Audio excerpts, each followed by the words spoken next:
taking a look around the room, boing, if you're familiar with the channel, you may have noticed that there's more things, more bits and bobs boxes, some of which I haven't even shown you, like that guy over there, the Uno synth.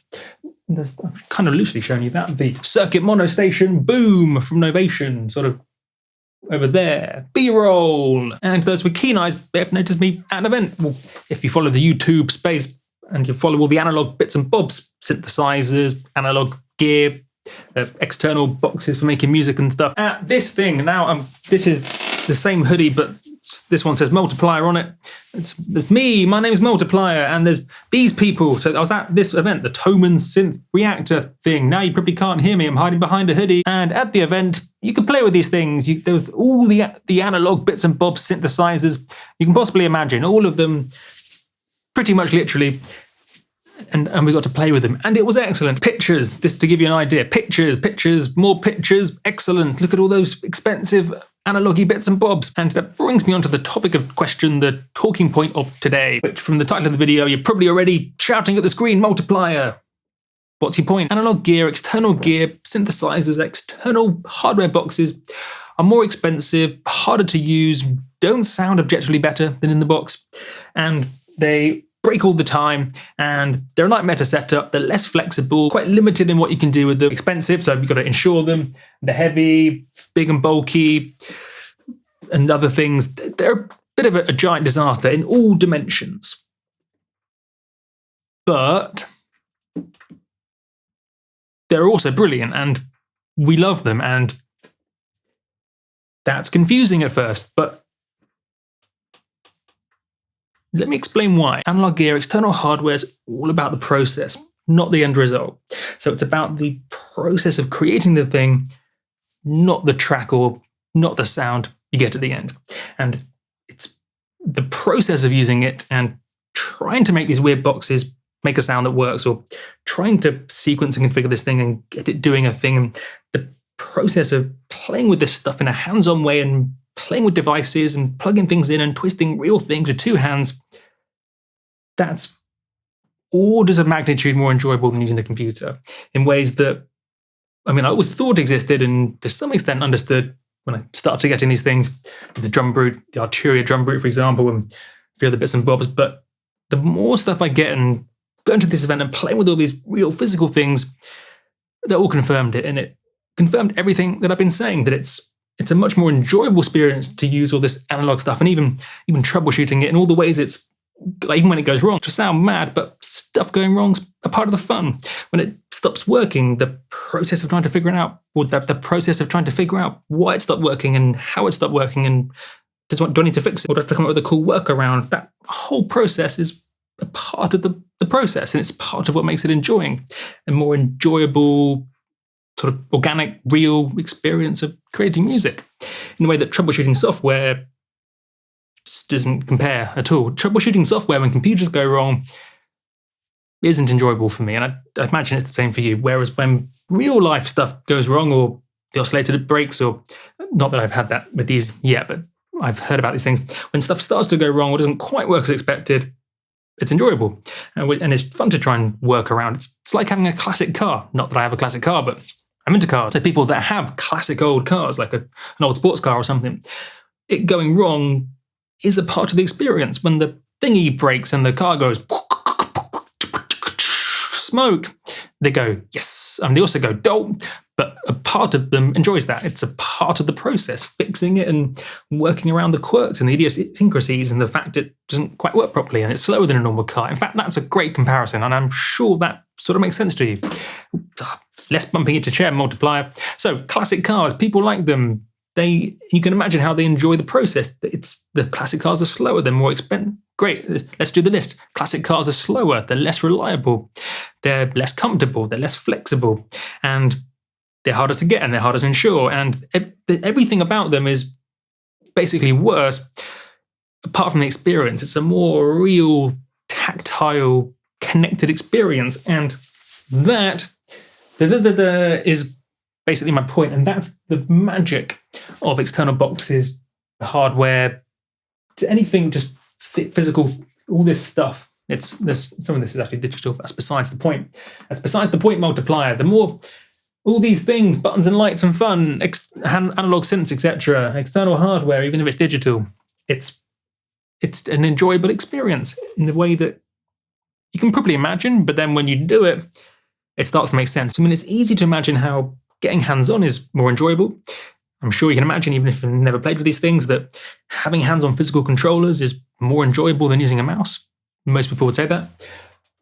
But the process of trying to make this box do what you want it to, I didn't realize how that was such an enjoyable experience.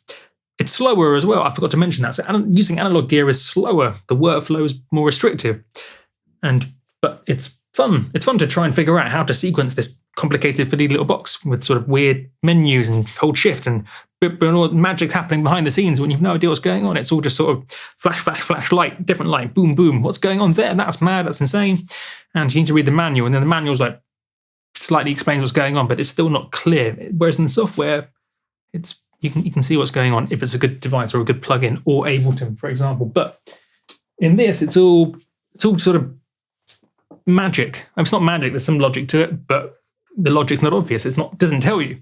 Like if it's on a lot of these hardware synthy things, it doesn't tell you how to sequence it like on the thing. It's a challenge and it's fun. It's an experience to try and make these things do a thing. It sounds mad, but to try and make a box, make a sound, or to try and sequence it in the way that you imagine, to sort of make that note accent and then, I don't know, automate that. If I was using a computer, I could do it super quickly, super perfectly, boom, boom, perfect first time, have an idea, execute it in a few seconds, pretty much. If it's a complicated idea, 30 seconds. But on these devices, it can take minutes or hours to execute a simple idea, and maybe a complex idea doesn't work at all. So you need to find a workaround, and that process of trying to figure out the workaround is enjoyable, and that's why it's a part of the process. It's not, I'll say it again, it's not about the end result. If you think it is, it's not. It's just not. Everything you can do in analog, you can do easier in digital. And if a track sounds analog, listening to a techno tune or an electronica thing, and you go, that sounds analog, it sounds like he's used the sequencer and an external hardware synthy dude with lights and buttons and real life things. If it sounds like that, what you're really hearing is a category of sound that you can do with analog. You can do that exact same type of sound with a cutoff and an envelope and a low-pass filter or whatever it is. You can do that exact same sound with the saturation and the sequencing and all that stuff. You can do that exact same thing exactly in a computer, but maybe you're less likely to, because each of these different devices sort of guides you towards certain types of workflows and also certain types of sounds. So in the case of analog, it's a certain type of sound. It might be a simple sawtooth, blah, blah, blah, blah, blah. A simple, say, an envelope on a low-pass filter, simple sound with a bit of saturation. Or if it's a more complicated analogy thing that maybe one of these guys knows about, they're much better at it than I am. These guys, if it's something more complicated, then again, it's not that you can't do it in digital, but it's just that the analog gear guides you into that certain workflow because of the limitations. Whereas in digital, you don't have those limitations, so you end up doing different things quite naturally. In the same way, you do different rhythms playing on a keyboard compared to drawing it in the piano roll. It's not that you can't do one on the other. It's not that you can't draw that same rhythm in the piano roll that you would play on the keyboard, or it's not that you can't play that same rhythm that you would draw on the piano roll on the piano. It's just that you're less likely to because of the device itself. And so that's that. Okay, so to learn more about analog, because I'm an expert at software and sounds and DAWs and the sort of more in-the-box Ableton, Serum, music production space, etc. You've seen on my channel. I'm an expert on that stuff. Whereas for analog, sort of analog synths, external boxes, hardware, modular, etc. Look at these guys. They're just, if you type in Thomann synth reactor, you see the list of the names. These guys know what they're talking about when it comes to synths and stuff. I don't. I'm coming at it from the perspective of an Ableton user, digital, in Ableton Digital. Thanks to all the sponsors for making it possible. Korg, I suppose Thomann for bringing us all out and sort of hosting us and everything. Korg, buy all your stuff from Thomann. I bought a lot of this from Thomann. Thomann is that place to get your music production gear and things of all types. It's the biggest music shop online store and physical in Europe, maybe the world, but they say Europe. Maybe there's a bigger one in Dubai or something. I don't know. There's probably a bigger one somewhere, but it's the biggest one in Europe, so the best place. Also, big ups to the sponsors, Korg, big ups and tings. Korg, Yamaha, Arturia, Klaviker, Nord. I'm not going to read them all. On the screen now, all the sponsors. Check names, buy all their things. Thanks for, I've got some freebies as well, I'll ignore that. Multiplier's gone and done a video in a rambly, nonsensy way, but that can happen sometimes. Reading's not one of my skills, remember. My skills involve sounds, workflows, in the door, not in the door, in your computer, in the box. How are we doing on time? Brain's like a pinball. Ping, ping, ping, ping, ping. That's Multiplier's USP. As I say, I was going to say in all seriousness, but the whole video is serious whilst I say it in a jokey sort of way.